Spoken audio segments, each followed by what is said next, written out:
Shabbat Shalom. This week we will talk about Parashat Chayei. The main subject I want to talk about is the assignment that Abraham gives to Eliezer to find a suitable wife for Isaac. I want to focus on the winning combination between divine providence and human wisdom.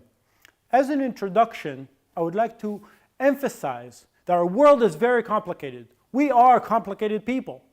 God knows exactly into what kind of world He put us in. And so He created us with common sense and reason. God created us with a good and healthy mind with the intent that we would use it. And the combination of good sense and divine providence brings to success and blessing. Sometimes we have no choice and we are completely dependent on God. Other times, we can use the wisdom that God has given us. In chapter 24, Abraham has Eliezer swear that he will find Isaac a good wife. Although that there is no problem to find a family willing to give away its daughter to a person of means such as Abraham's successor, and therefore Eliezer takes 10 camels loaded with all good things, but a family who cares for his daughter's well-being would not be happy to send her off to a faraway land, since the family will not be able to stand by her side when necessary. We must understand that this is a concern of every family. It's difficult to send your daughter off to a faraway country without the possibility of supporting her. This means it will be difficult for Eliezer to find the right wife for Isaac and to persuade the family to send her far. Eliezer understands that he has two jobs. First is to find a suitable wife for Isaac. And second, to convince her and her family to agree to marry a total stranger who lives far away. Eliezer had three options. At best, find a respectable family that is in dire financial stress and is willing to send their daughter to a distant land in order to give her a chance for a better life. Another possibility is to find a greedy family that will be dazzled by Abraham's wealth and will ignore any possible distress for their daughter. This is what actually happened.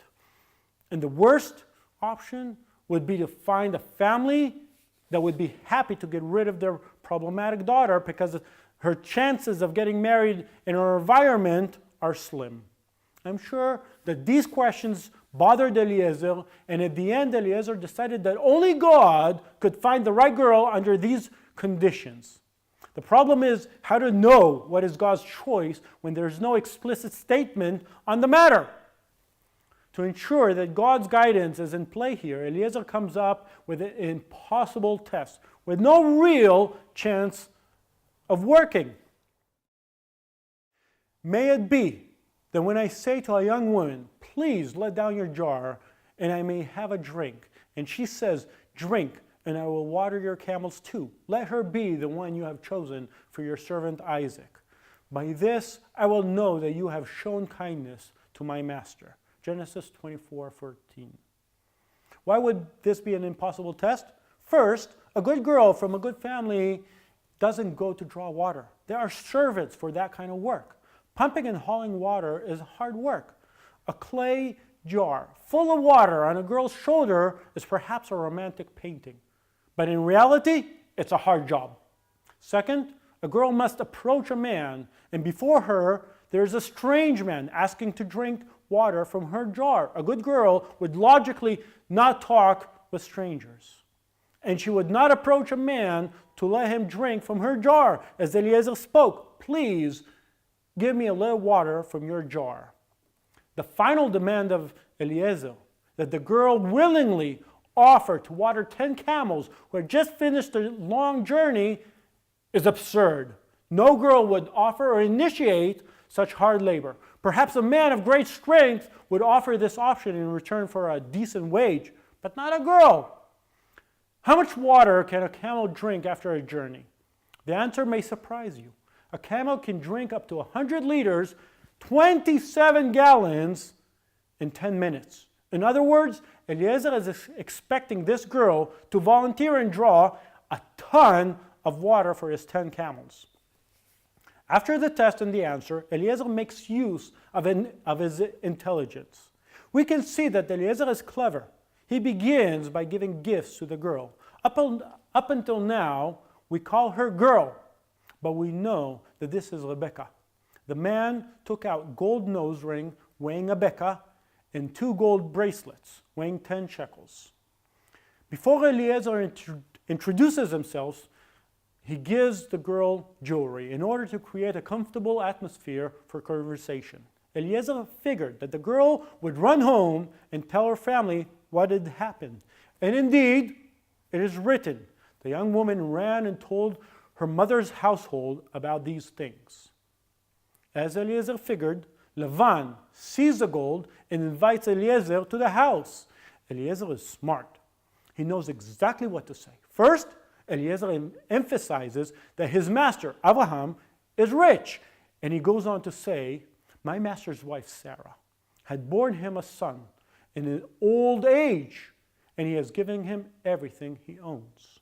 This means Sarah gave birth to an only child, and Abraham has already given all he has to Isaac.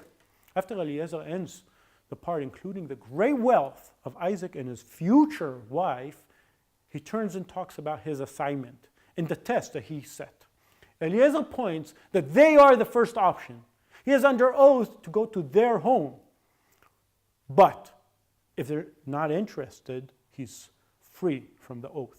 Eliezer ends his speech with this statement.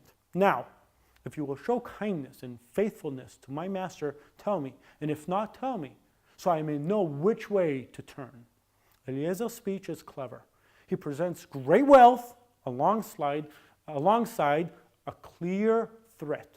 Either you show kindness and send your daughter, or I'm free to go. It is clear to us that this marriage was ordained by God, but Eliezer understood that marriage required the consent of Rebekah's family, and is for every family. Economics is top priority. So Eliezer acted and spoke accordingly. And like many other places in the Torah, God's help works in cooperation with human effort and wisdom. The big question I am left after this story is, how can I know what is God's choice without having an explicit statement? And where do I stand in relations to Eliezer's test? Do tests like that apply to me today? Take, for example, the test of Gideon's fleece, where Gideon asks to lay a fleece and it would be dry while everything else around it would be wet, and vice versa, where the fleece would be wet and everything else around it would be dry.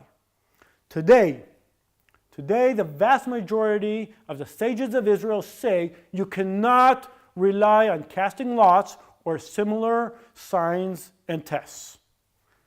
I think so too. And yet, I believe that God sometimes puts signs before us even today. In conclusion from Eliezer's test and his wise conduct after the test, I am beyond any doubt that God works in cooperation with our human efforts and wisdom.